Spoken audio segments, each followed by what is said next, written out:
Oke, selanjutnya setelah UTS di tanggal 12 April nanti dilanjutkan di pertemuan 10 sampai pertemuan 14 dengan Bu Rohna. Di sini teori tentang perencanaan program Promkes, kemudian nanti di sini ada praktek menyusun SAP. Di sini sebenarnya bisa dibuat SAP-nya, nanti dikumpulkan. Jadi barangkali nanti saya minta tolong 1 atau 2 kocok untuk memaparkan SAP-nya dan memberikan penyuluhan. Nanti 1 atau 2 mahasiswa silakan dikocok. Kemudian berikutnya melakukan role play, melakukan promkes. Di sini sasarannya siswa SD atau TK. Di sini Anda menyampaikan bagaimana sih misalnya cara mencuci tangan yang baik, kemudian cara sikat gigi yang benar, kemudian apa saja makanan-makanan sehat, itu nanti bisa disampaikan ke anak sekolah dasar ataupun TK. Nah, kemudian gerakan pemberdayaan masyarakat pada penerapan Promkes. Di sini pertemuan ke-12 masih dengan Bu Rohuna. Praktikumnya nanti brainstorming atau diskusi, sebenarnya tidak terlalu banyak. Selanjutnya Bina Suasana di pertemuan ke-13 tanggal 19 April. 19 April ini cukup satu pertemuan saja, yaitu melakukan penyuluhan pada puskesmas dengan tema kehamilan trimester 1.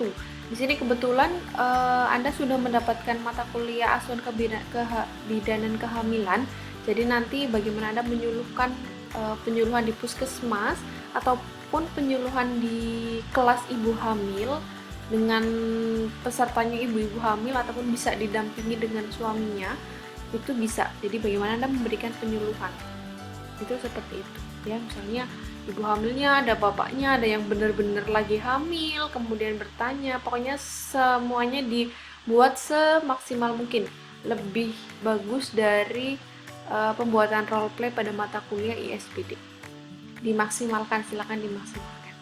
Selanjutnya pertemuan ke-14, pertemuan terakhir pada tanggal 26 April 2021. Di sini ada penjelasan monitoring dan penerapan Promkes dari Bu Rohuna.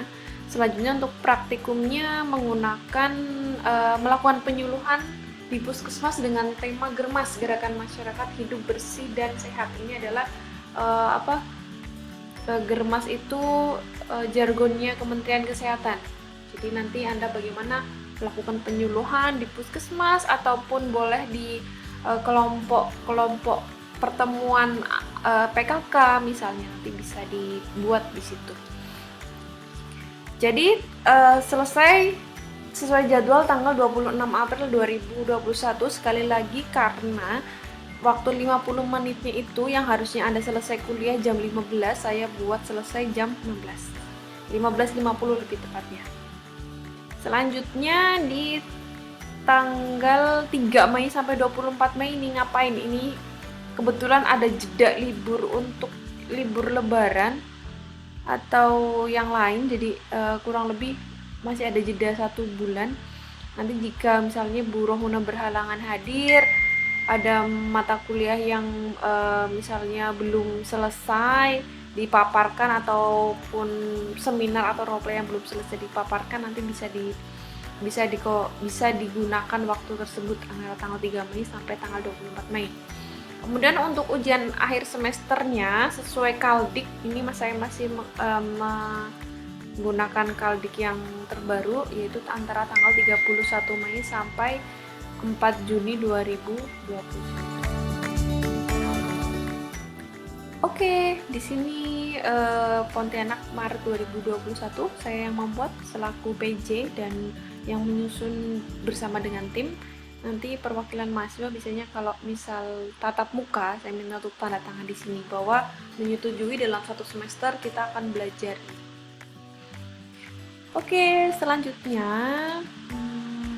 barangkali masih ada yang bingung untuk kelompoknya. Di sini tentang pedoman tugas terstruktur. Jadi kelompok 1 dan kelompok 2 pada hari ini, pada tanggal 1 Maret 2021, nanti akan menjelaskan presentasi sejarah singkat Promkes.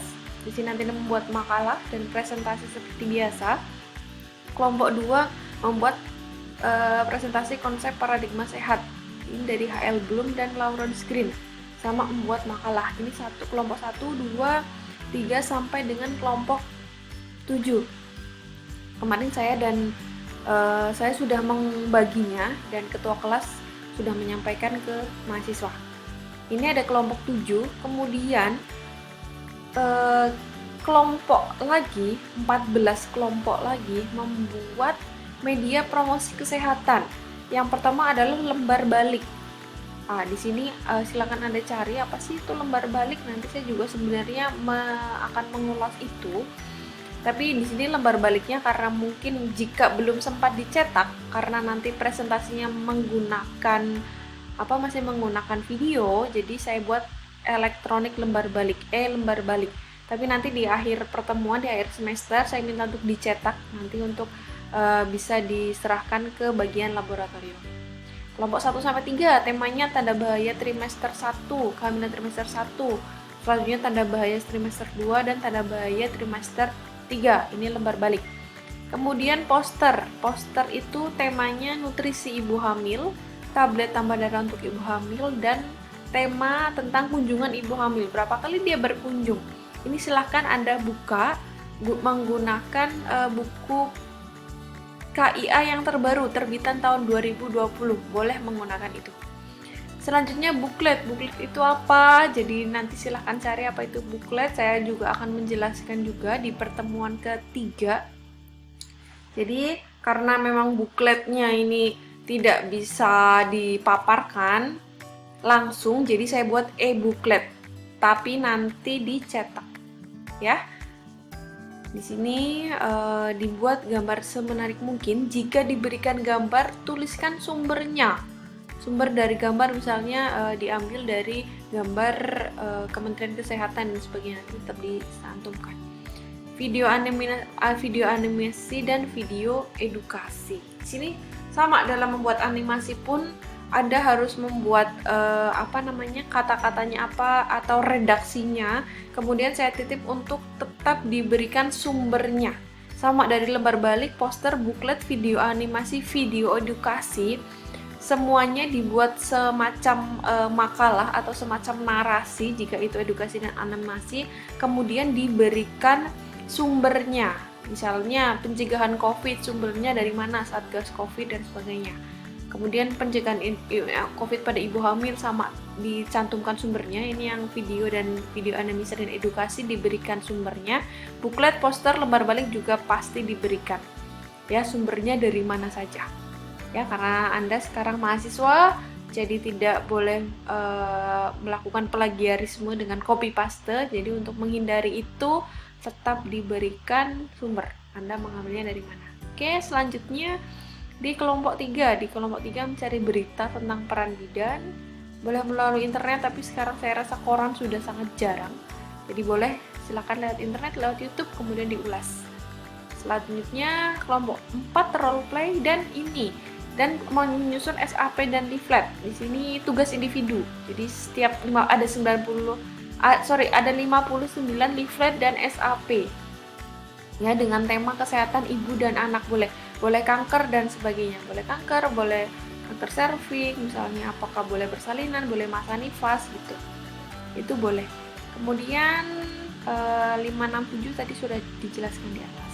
Ini yang saya tulis di sini masih belum ada. Jadi sudah saya bagi. Jadi intinya rekap tugas kelompok itu ada 2 kelompok besar.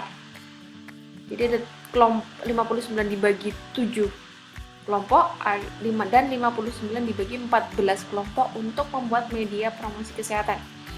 Selanjutnya adalah tugas individu, yaitu membuat SAP dan leaflet. Di sini silakan dibaca di format dan teknik penulisan makalah. Nanti silakan bisa dibaca. Kemudian ini contohnya. Jadi kalau misalnya Anda membuat gambar juga perlu dicantumkan gambar. Kemudian sebenarnya ditambahkan sumbernya. Mohon maaf saya tidak menyampaikan sumber di sini. Oke, daftar pustaka sekarang sudah mulai kemajuan. Harusnya saya pengennya Anda sampai semester 6 itu sudah menulis daftar pustaka itu sudah tidak kesulitan lagi. Di sini nanti silahkan dituliskan daftar pustakanya. Contohnya kalau pengarang tunggal seperti ini. Kalau pengarang bersama, jadi jangan lupa pengarang tunggal nama belakang itu ditulis lengkap seperti ini dan nama depan disingkat. Oke, dipahami. Oke, selanjutnya ini halaman depan. Sama tugas terstruktur, mata kuliah Promkes, judulnya apa, dan dosen pengampunya siapa, disusun oleh kelompok berapa, nah dan sebagainya. Oke, saya typo nih. Ini SAP, contoh SAP-nya. Pokok bahasanya apa? Subpokok bahasanya apa saja? Misalnya tentang tanda bahaya trimester 1. Subpokok bahasanya mual muntah berlebihan, keluar bercak darah, dan sebagainya. Hari, tanggal, waktu kapan nanti akan menyampaikan. Penyampainya siapa? Mahasiswa atau bidan atau kepala puskesmas atau siapa ahli gizi dan sebagainya. Nanti disampaikan. Ini satuan acara penyuluhannya, ada TU-nya, ada TIK-nya. Di sini memahami tentang ini disesuaikan dengan pokok bahasan. Misalnya tadi pokok bahasan tentang subpokok bahasan tentang mual muntah, di sini memahami tentang satu mual muntah yang berlebih. Kemudian pokok bahasan keduanya adalah keluar bercak darah. Keluar bercak darah yang kedua di sini juga keluar bercak darah. Materinya dilampirkan, metodenya apakah menggunakan ceramah, tanya jawab, surat pendapat, kemudian role play dan sebagainya. Medianya apa? Misalnya di flat, ada buku KIA, ada PowerPoint. Di sini misalnya tentang P4K yang menggunakan stiker P4K. Kemudian buat evaluasinya, kira-kira setelah Anda selesai melakukan satuan acara penyuluhan, Anda akan memberikan pertanyaan apa saja. Di sini misalnya sebutkan, jelaskan macam-macam tanda bahaya kehamilan. Jadi ini disesuaikan dengan materinya. Jadi evaluasi di sini Anda memberikan pertanyaan, semuanya ada di dalam materi. Oke, kemudian diberikan referensi. Dari mana ada sumbernya? Ada berapa? Oke. Nah, ini lampiran materinya. Ya. Jadi sekali lagi untuk soalnya, soal di materi evaluasi Anda ambil dari materi. Tidak terlalu banyak, cukup 3 soal saja cukup. Bagaimana sih kira-kira ini yang akan soal ini yang akan Anda lempar ke para peserta penyuluhan. Oke, ini saja yang bisa saya sampaikan dari kontrak pembelajaran mata kuliah promosi kesehatan tahun akademik 2020-2021.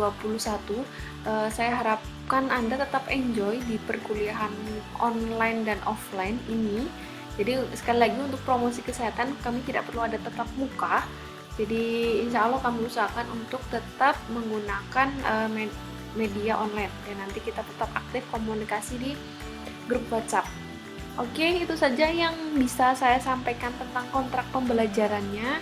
Mudah-mudahan yang sedikit ini bisa dimengerti oleh mahasiswa.